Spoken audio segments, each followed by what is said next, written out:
Madame, Monsieur, bonsoir. Bienvenue au sommaire de ce journal. D'abord, on revient sur le message du président de la République adressé hier aux participants à la rencontre nationale des présidents des assemblées locales élus. Le chef de l'État qui a appelé à soutenir les institutions de l'État, notamment la commune, pour réaliser les objectifs du développement.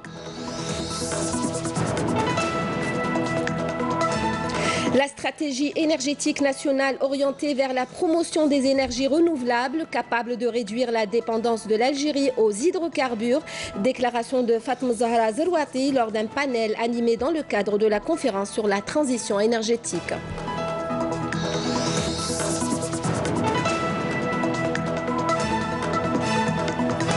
À suivre dans ce journal aussi un reportage sur Wussalni, un service de transport urbain, voiture avec chauffeur via une application téléchargeable sur le téléphone.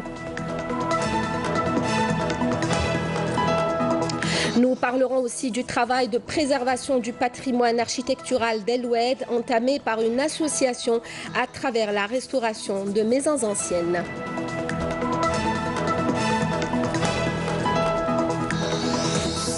Pour commencer ce journal, retour donc ce soir sur la rencontre nationale d'orientation des présidents des APUI et des APC. Une rencontre qu'a présidée le ministre de l'Intérieur et des collectivités locales et qui a été marquée par la lettre du président de la République, Abdelaziz Bouteflika, adressée aux participants. Le chef de l'État a appelé toutes les franges de la société à soutenir les institutions de l'État, notamment la commune, et pour leur permettre de coordonner leurs efforts et de communiquer périodiquement avec les services de l'État. Le président Bouteflika a fait part de sa décision d'instituer la tradition des assises nationales de la commune le 18 janvier de chaque année et de consacrer cette date journée nationale de la commune. Amel Bouarba.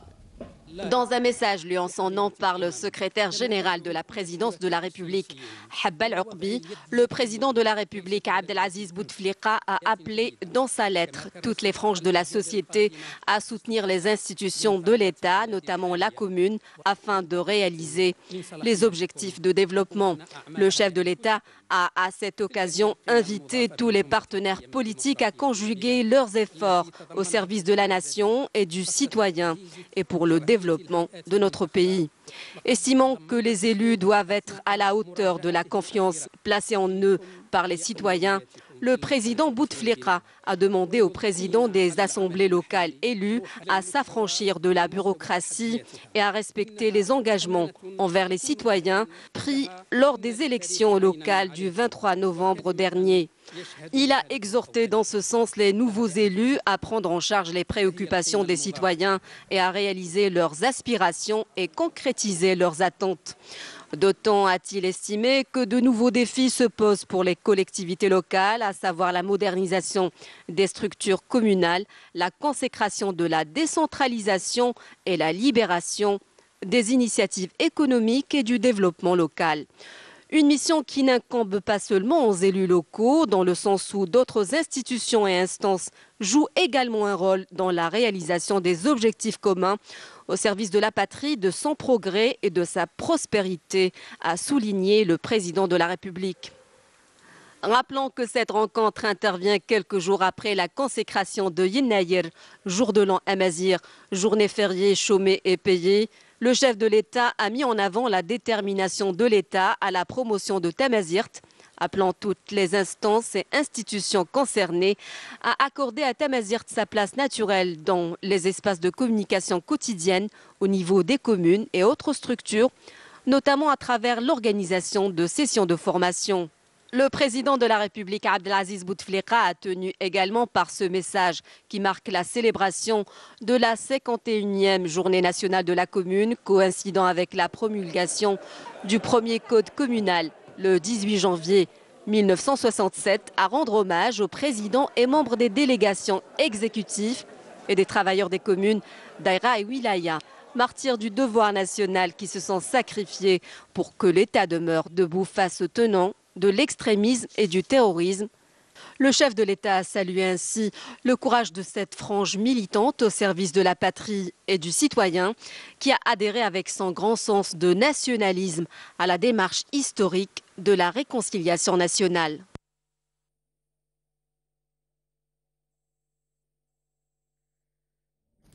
Au volet de la gestion, le président de la République s'est dit convaincu que la commune ne peut relever de nouveaux défis que si elle compte sur ses propres ressources et libère ses initiatives. Voici justement l'exemple d'une commune qui a priori n'est pas riche, mais qui a su utiliser toutes ses ressources pour améliorer le quotidien des habitants. À Hadjarat al-Nas, le reportage de Naïm Al-Walish. La commune de Hadjarat al-Nas dans la wilaya de Tipaza n'est pas très riche, mais assez pour développer sa localité qui côtoie mers et forêts avec des travées propres et des structures flambant neuves. La commune s'autosuffit presque et la preuve c'est que des établissements inexistants auparavant sont sortis de terre, à l'exemple d'un CEM, une salle polyvalente, espace de détente, stade communal, sans compter des projets en chantier comme deux marchés ainsi qu'un futur abri de pêche. Pour moi, c'est la meilleure commune de la wilaya de Tipaza. Elle est calme, les plages تاعها شابين, la population لاباس بهم بالبيان. On n'a rien à dire de la commune, très propre. Ou espérons qu'on dans toutes les communes de l'Algérie. Il n'y a pas de difficulté pour entrer à la commune. Il y avait des années qu'il n'y avait rien du tout. Les enfants ne peuvent pas aller à l'école le matin. Là, il a fait des bus spécialement pour les enfants. Gérée par un maire qui en est à son 3e mandat, cette localité ambitionne de faciliter davantage la vie aux citoyens. En plus des aides de l'État, la commune a la chance de percevoir à hauteur de 13 milliards de centimes par an des taxes de la centrale électrique qu'elle réinvestit pour le développement local. Donc la commune a pris en charge principalement le cadre de vie, ou bien l'amélioration du cadre de vie des citoyens. Qui est l'état des routes, l'AEP, l'éclairage, l'assainissement, etc. Ensuite, on a pensé à fructifier cet argent-là de façon à le rentabiliser pour l'avenir de la commune. Avec un budget mixte ne dépassant pas les 28 milliards de centimes, Hadjarat al-Nas serait l'exemple type d'une commune dont on peut beaucoup s'inspirer, d'autant qu'elle favorise l'environnement ainsi que les espaces verts. Le ministre des Affaires étrangères du Nigeria à Alger, Geoffrey Onyema, a entamé une visite officielle de 3 jours en Algérie à l'invitation du ministre des Affaires étrangères, Abdelkader Msahel, qui l'a accueilli à son arrivée à l'aéroport international Houari Boumedienne. L'Algérie et le Nigeria ont toujours joué un rôle moteur dans le développement de l'Afrique, a notamment déclaré à son arrivée le chef de la diplomatie nigériane. Je vous invite à l'écouter. Nous aimerions commencer dès cette visite de préparer pour quelques accords entre nos deux pays, mais aussi il y a pas mal de défis qui affrontent l'Afrique en ce moment. Et depuis toujours, votre président avec le nôtre ont toujours été le moteur de tous les développements qu'on a eu en Afrique depuis le temps. Et puis nous aimerions vraiment maintenir cet processus et donc avec tous ces défis qu'on affronte en Afrique en ce moment, nous estimons que c'est très important que le Nigeria et l'Algérie vraiment se concertent et soient vraiment le moteur de pousser l'Afrique, donc dans le cadre continental, dans le cadre de l'Union africaine. Dans l'activité des partis politiques, le parti du FLN procédera prochainement à l'installation de commissions de wilaya pour dresser le bilan de toutes les communes du pays les 20 dernières années dans les différents secteurs, a annoncé le secrétaire général du FLN. Djemal Ould Abbas s'exprimait lors d'une rencontre avec les présidents des APC et des API du FLN.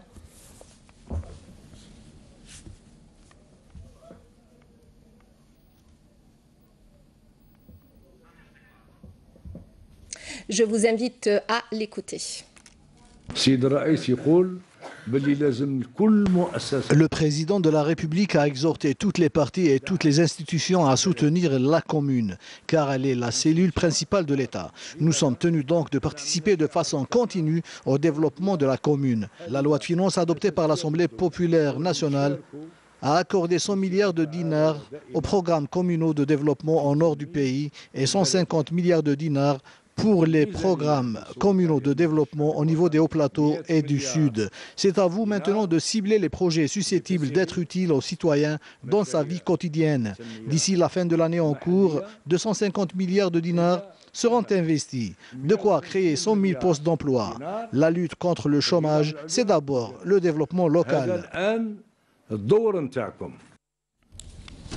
Intervenant au terme de la 4e session du Conseil national du RND, le secrétaire général du parti, Ahmed Ouyahia, a mis en avant aujourd'hui l'impératif de consolider l'économie nationale et d'en améliorer le rendement pour garantir la pérennité des options fondamentales adoptées par l'État algérien dans le cadre de la justice sociale et de la solidarité nationale.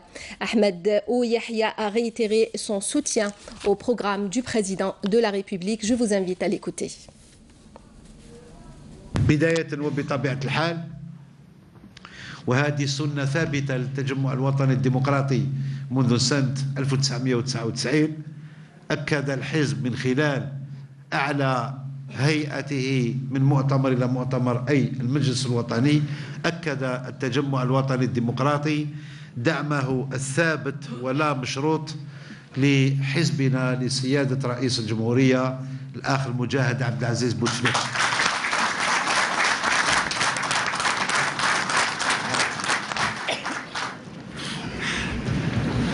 قلت هذا الدعم التقليدي والثابت من طرف عائلة لا تطالب بما هو ملك الشعب الجزائري كله أي رئيس الجمهورية بالعائلة تتميز بكونها عائلة العقيدة. Nous sommes un parti de conviction. ناخذ موقف من منطلق قناعة يبقى هذا الموقف ثابت وهو ثابت اليوم وسيكون ثابت الغد مع الأخ رئيس عبد العزيز بوتفليقة. Lutte contre la contrebande et la criminalité organisée, des éléments de la section de recherche de la gendarmerie nationale d'Oran, 2e région militaire, ont démantelé un réseau international de trafic de drogue et ce en appréhendant 3 narcotrafiquants et la saisie de 228 kg de kif traités ainsi que 3 véhicules et des sommes d'argent en monnaie nationale et étrangère.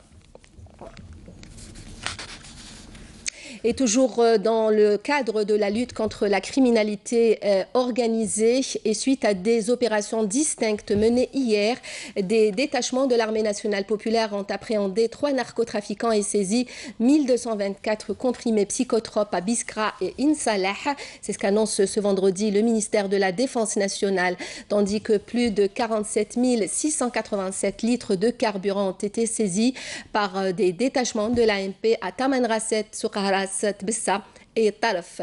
Par ailleurs, et dans le cadre de la lutte contre l'immigration clandestine, 146 immigrants clandestins de différentes nationalités ont été interceptés à Insalah et Tlemcen.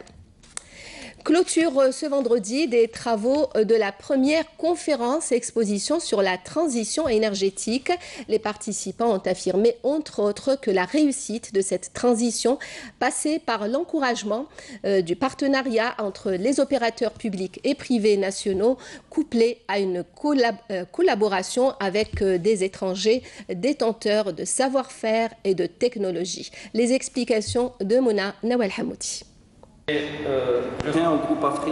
Libérer l'initiative entrepreneuriale dans le domaine des énergies renouvelables, initier l'élaboration de la stratégie nationale de développement à faible émission de gaz à effet de serre, explorer toutes les formes de financement disponibles pour encourager ce domaine, telles sont les principales recommandations faites à l'issue de la clôture de la première conférence exposition sur la transition énergétique. Cette rencontre réaffirme la volonté et la détermination du président de la République de promouvoir ce secteur, notre pays disposant d'un appréciable potentiel naturel, matériel et humain. En dépit de la disponibilité des innovations et des solutions techniques pour la concrétisation de ce programme, le seul défi est d'atteindre ces objectifs et de les utiliser à grande échelle. À cet effet, nous appelons à une transition sociale et technique à tous les niveaux et dans tous les secteurs, y compris la réaffirmation de l'importance de la mise en place d'un nouveau modèle de consommation énergétique.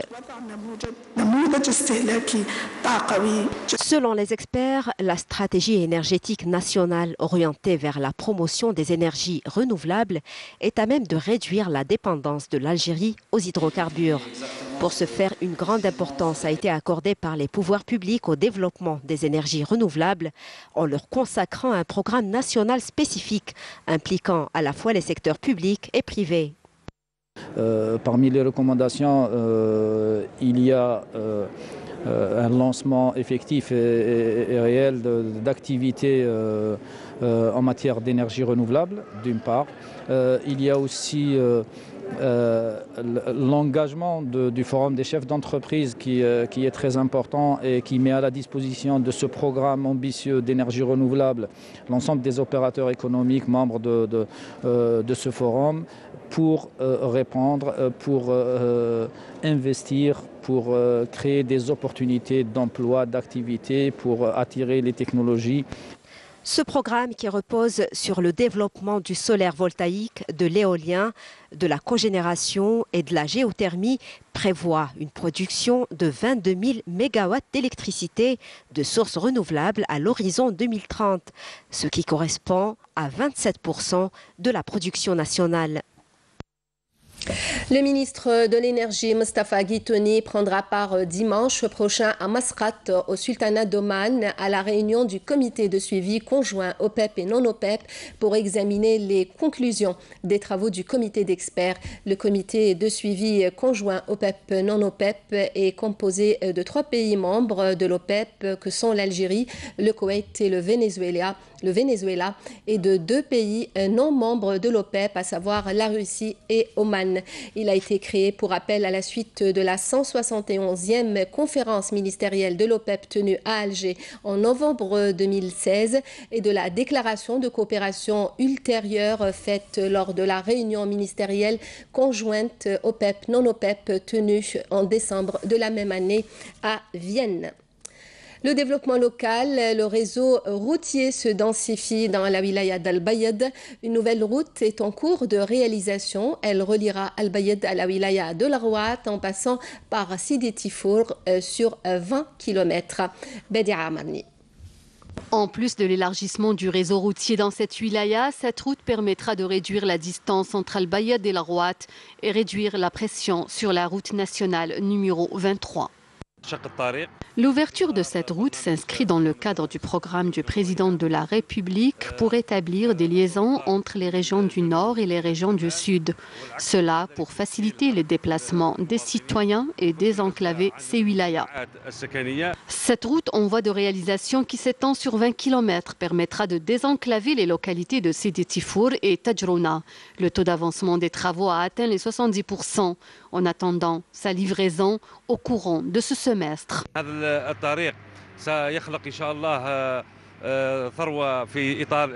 Cette route créera une richesse dans le cadre des investissements qui vont suivre, notamment dans le domaine du tourisme. Cet axe routier diminuera aussi la pression sur la route nationale numéro 23 qui a connu de graves accidents et entraîné de nombreux décès. La wilaya d'Al-Bayed a enregistré plusieurs projets dans le domaine des travaux publics, des projets qui ouvriront grand la voie au développement local, notamment au sud du pays. Voilà qui nous emmène à parler de transport urbain et ce coup de projecteur ce soir sur un nouveau venu dans le monde des voitures de transport. On parle de Wasselni. Il s'agit en fait d'une application que vous pouvez télécharger sur votre téléphone et qui vous permet de commander une voiture avec chauffeur. Le service opérationnel pour le moment qu'au niveau de la wilaya d'Oran, mais ses initiateurs semblent très ambitieux. Le reportage de Fela Bennour.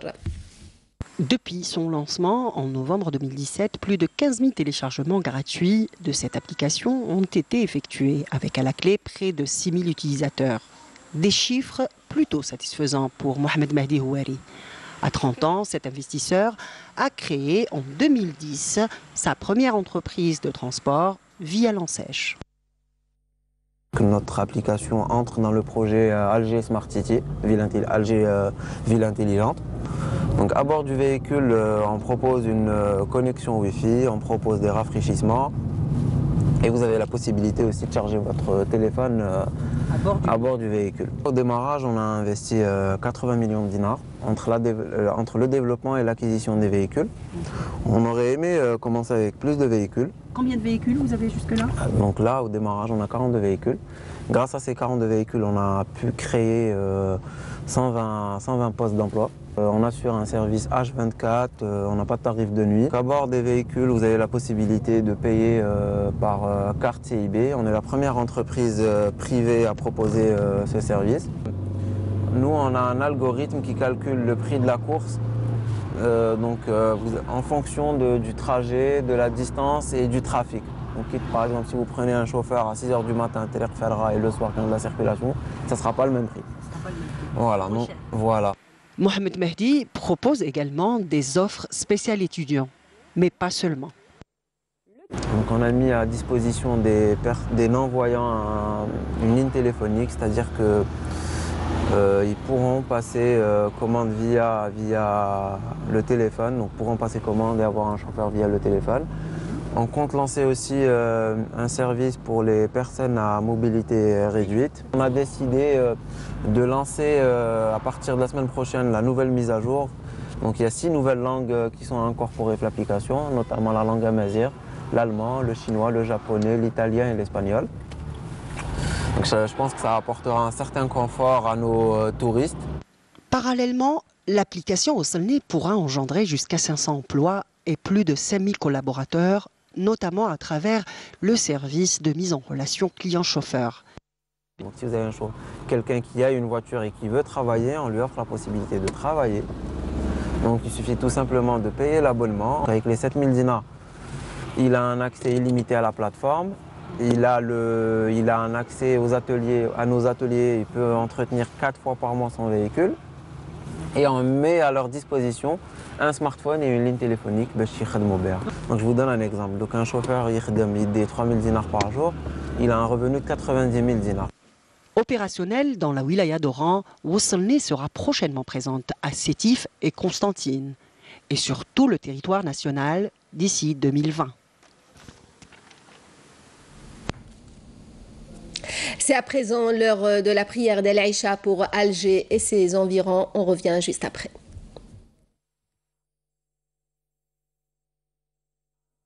Allahu Akbar, Allahu Akbar. Ashhadu an la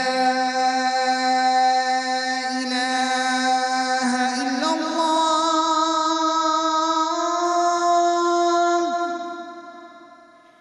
Ashhadu an la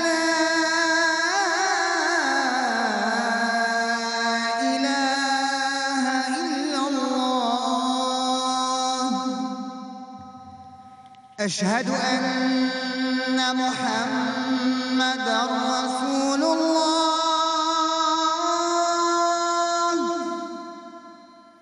أشهد أن محمدًا رسول الله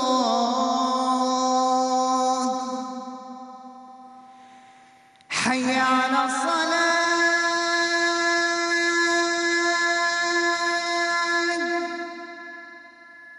حي على الصلاة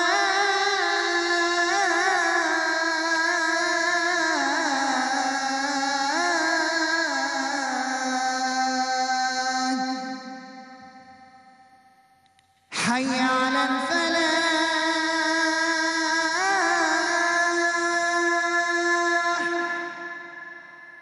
حي على الفلاح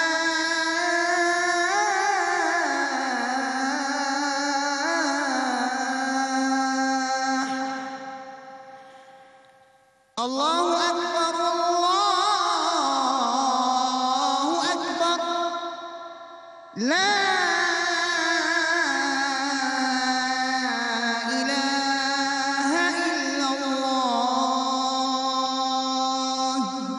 اللهم رب هذه الدعوة التامة والصلاة القائمة آت محمدا الوسيلة والفضيلة وابعثه مقاما محمودا الذي وعدته.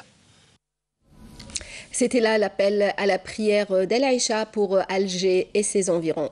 On poursuit donc ce journal avec le tourisme. L'Algérie présente au Salon international du tourisme en Espagne. Le but est de promouvoir la destination Algérie et faire valoir les immenses potentialités que recèle notre pays. Jazia Bayou.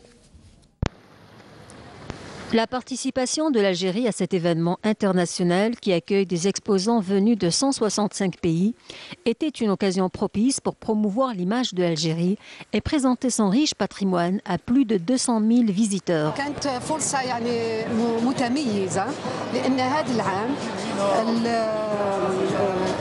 C'était une occasion exceptionnelle. C'est la première fois que le roi et la reine ont visité le stand algérien. Ce n'est pas la première fois que l'Algérie participe à Fitur, le Salon international du tourisme qui représente une opportunité de rencontrer directement les acteurs du voyage et du tourisme étranger pour dynamiser l'activité touristique et pourquoi pas créer des alliances.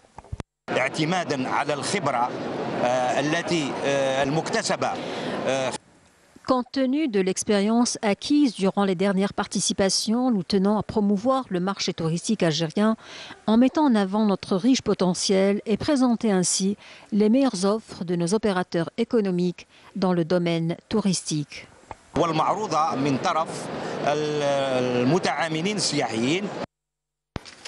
Promouvoir le potentiel touristique algérien en valorisant son riche patrimoine culturel et architectural, tel est donc l'objectif tracé par les participants algériens à ce salon international qui demeure encore une fois une opportunité à ne pas manquer. El Oued, connu pour ses coupoles, on l'appelle d'ailleurs la ville des 1000 coupoles, une architecture typique qui tient compte des spécificités climatiques de cette région saharienne. Mais ce magnifique patrimoine risque tout simplement de disparaître s'il ne fait pas l'objet de préservation. Une mission à laquelle s'attelle notamment l'association El Henna pour le rayonnement culturel qui veut restaurer des maisons anciennes et en faire des maisons d'hôtes. Le reportage de Amel Bouarba. La ville aux 1000 coupoles, c'est ainsi qu'on surnomme El Oued et ça lui sied bien. Ces coupoles qui couvrent les bâtisses entourées de dunes de sable lui donnent un charme unique et cette architecture typique de la région a longtemps subjugué bien des visiteurs et des artistes. L'idée, on voit que les coupoles parce que c'est une structure qui était initiée à Souf. Cette structure-là, elle est autostatique, d'une part technique, surtout vers les tempéries, telles que le sable, parce qu'il y a trop de vent de sable dans la région, donc pour que le sable ne s'accumule pas sur la toiture. Elle dégage l'air chaud, vu que la région se caractérise par une grande forte chaleur. Donc cette coupole-là, elle accumule la chaleur. Le reste de la chambre, c'est un microclimat. Mais cet héritage ancestral est menacé de disparition compte tenu de l'urbanisation anarchique et incontrôlée, comme dans beaucoup de villes algériennes. Toutefois, nombreux sont les natifs de cette région qui veulent ardemment préserver ce riche patrimoine. L'association culturelle El Henna a fait sienne cette noble mission, sauvegarder et promouvoir le modèle authentique d'urbanisme local, si cher aux soufis. Dans une maison traditionnelle que nous avons préservée où il y a les arcades, il y a les coupoles, il y a les... Nous avons préservé parce qu'il faut la maintenir et la réparer tout le temps. Et on compte en faire un gîte et une maison d'hôtes pour les gens qui viennent de toutes parts, que ce soit d'Algérie, que ce soit de l'étranger. Et on l'a rattaché à un projet que nous sommes en train de réaliser, qui est un centre culturel qui se trouve toujours ici à Kouiné. Préserver ces maisons traditionnelles et en faire des maisons d'hôtes, une manière d'attirer davantage de touristes dans cette région aux multiples atouts. On travaille sur le tourisme saharien qui ne demande pas des moyens, juste nous avons tout la plateforme, c'est-à-dire concernant le paysage, les palmiers, on a les trucs traditionnels, la cuisine traditionnelle de la région, c'est-à-dire c'est très simple. Autant dire que la préservation du patrimoine architectural d'El Oued est plus que jamais d'actualité, d'autant qu'il contribue à la promotion du tourisme culturel et au développement local. On arrive au sport, handball et à Libreville au Gabon où se tient la Coupe d'Afrique des Nations. La sélection algérienne s'est imposée devant son homologue congolaise sur le score de 33-31 en match comptant pour la 3e journée du groupe A. C'est la 2e victoire du set algérien dans la compétition après celle obtenue devant le Cameroun 31-23 contre une défaite face au Gabon 25-26. À la faveur de ce succès, les handballeurs algériens rejoignent provisoirement le Gabon en tête du groupe A avec 4 points, mais avec 3 matchs joués contre 2 pour les Gabonais qui affrontent depuis 19h les Tunisiens, vice-champions d'Afrique. Le football en Algérie, l'US Biskra s'est imposé à domicile devant la GS Saoura sur le score d'1-0 en ouverture de la 17e journée du championnat d'Algérie de Ligue 1 Mobilis disputée ce vendredi. Sur le même score d'1-0, l'USM El Harrach a battu le CR Belouizdad dans le derby algérois grâce au but inscrit par El Hadj Bougesh. Au moment où la JS Kabylie a fait match nul, 1 but partout sur son terrain face à l'USM Blida. C'était là la dernière information de ce journal, le rappel des principaux titres.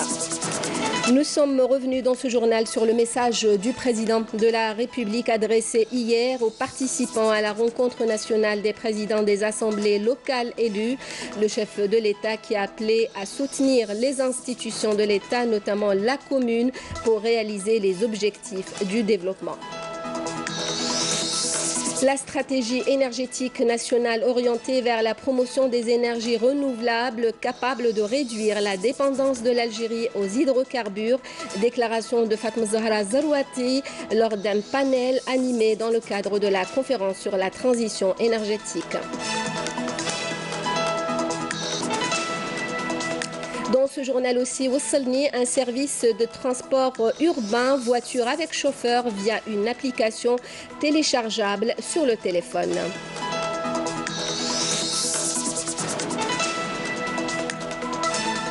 Nous avons parlé aussi du travail de préservation du patrimoine architectural d'El Oued entamé par une association à travers la restauration de maisons anciennes.